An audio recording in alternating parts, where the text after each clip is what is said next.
The On Point Aggregate 2.0 website has officially been updated.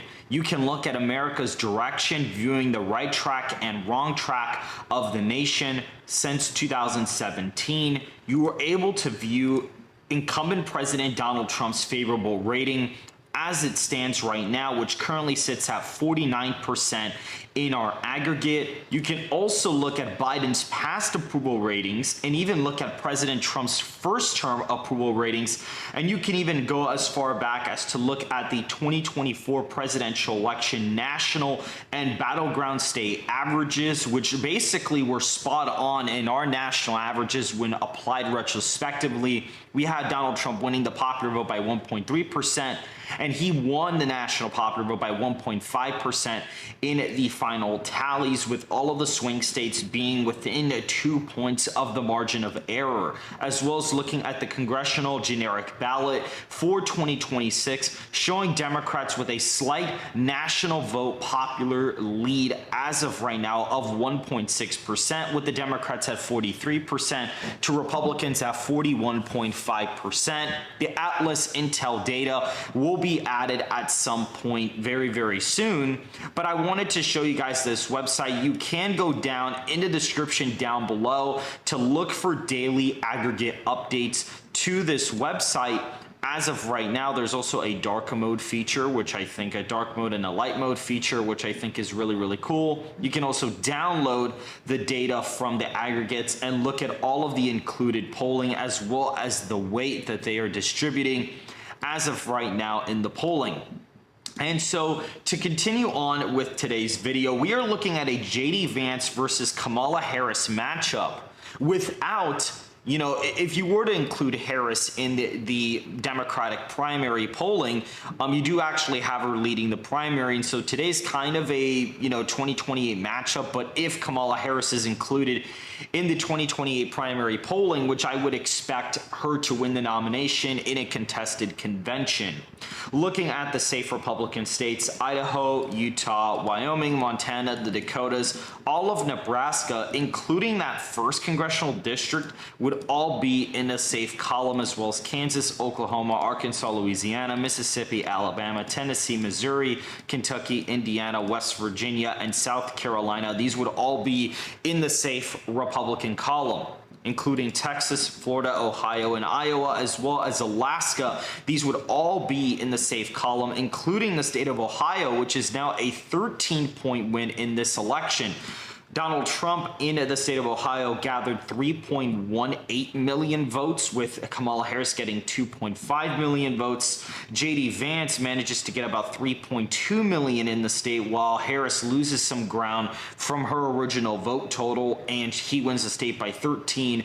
And Vance wins Iowa by 14 points. And you can see there that he's actually getting a little bit more votes than Donald Trump in Iowa, just slightly more votes. And then, obviously Harris drops like a couple thousand votes in the state. So it's a similar margin, but overall, Vance does improve by a couple thousand votes on Donald Trump's performance in the state of Iowa, adding about a point and change to Vance's vote total performance.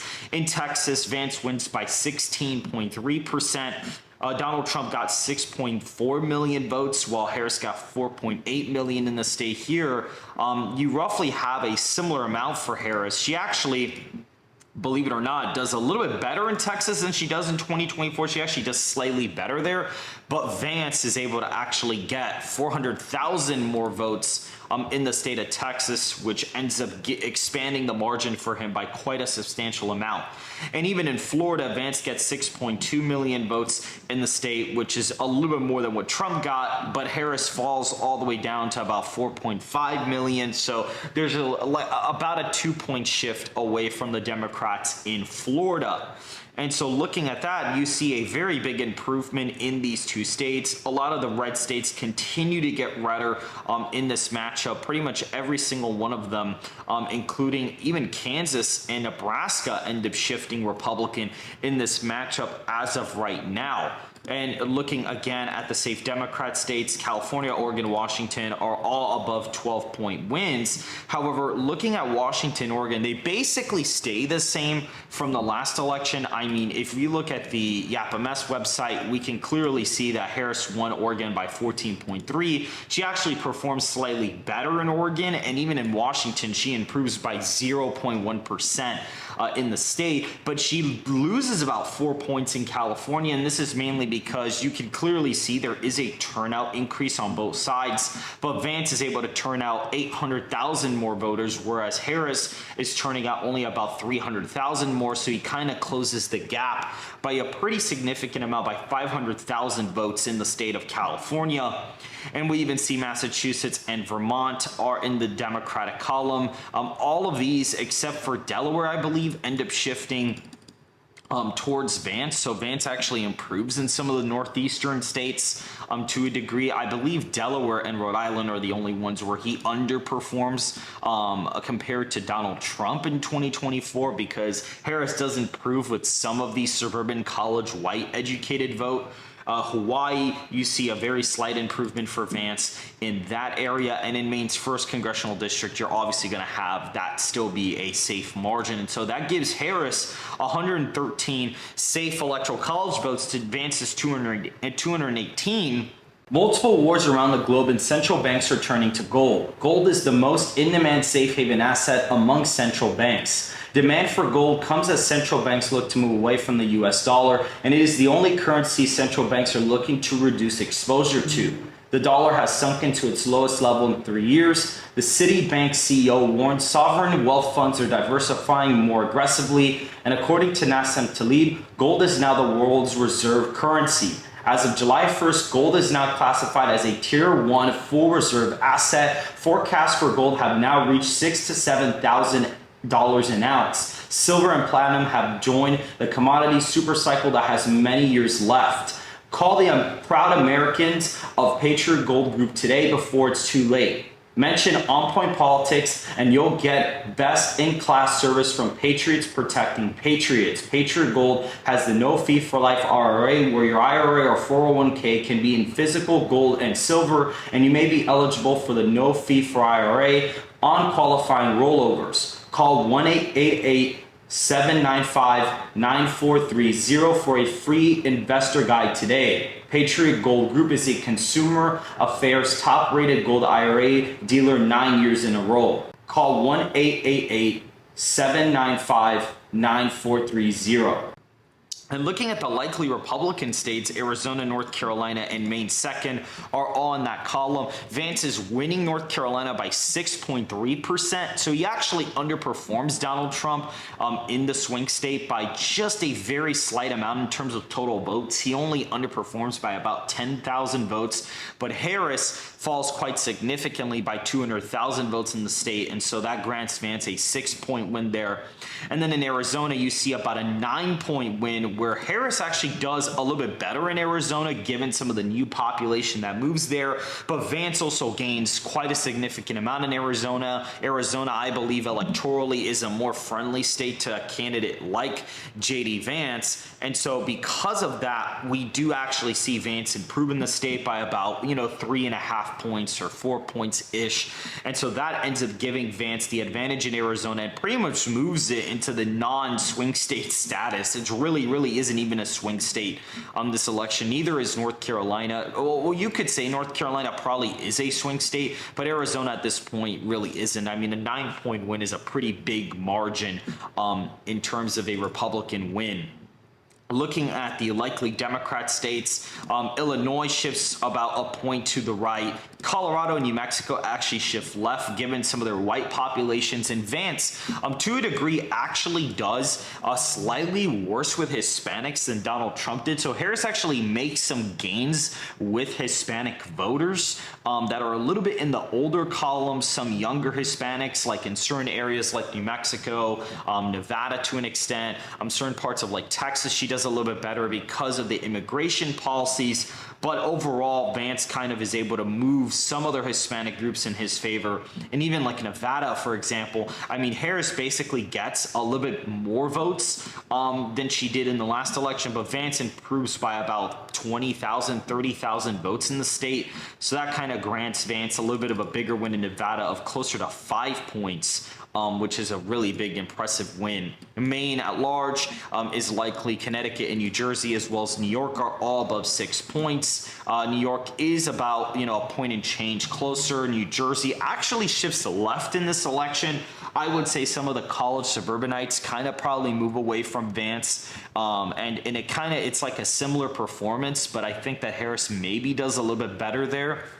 To a degree. And in Connecticut, Vance actually proves it quite significantly because of that Catholic vote. It kind of helps him out in these places here.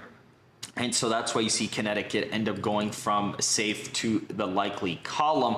And New York also shifts into the likely column this cycle. It was a safe state in the last one. It is no longer in the safe category. And then looking at some of these states, Minnesota, Virginia, and New Hampshire are all in the lean Democrat column, including Nebraska's 2nd congressional district, which probably moves a little bit to the right given this vote total performance. Vance does improve significantly in the state from Trump, but Harris also does better than the last election. So both candidates see a turnout increase. And in New York, you clearly see that Vance does a little bit better than Trump, and she does a little bit worse than her last performance there. So that is something really interesting to keep note of. Now, looking at the final states on the map, I mean, even New Hampshire to a degree, I mean, if you look at that one, I mean, Vance actually does a little bit worse there, but Harris also underperforms her own margin there. So, it shifts to the left by like a little bit less than a point.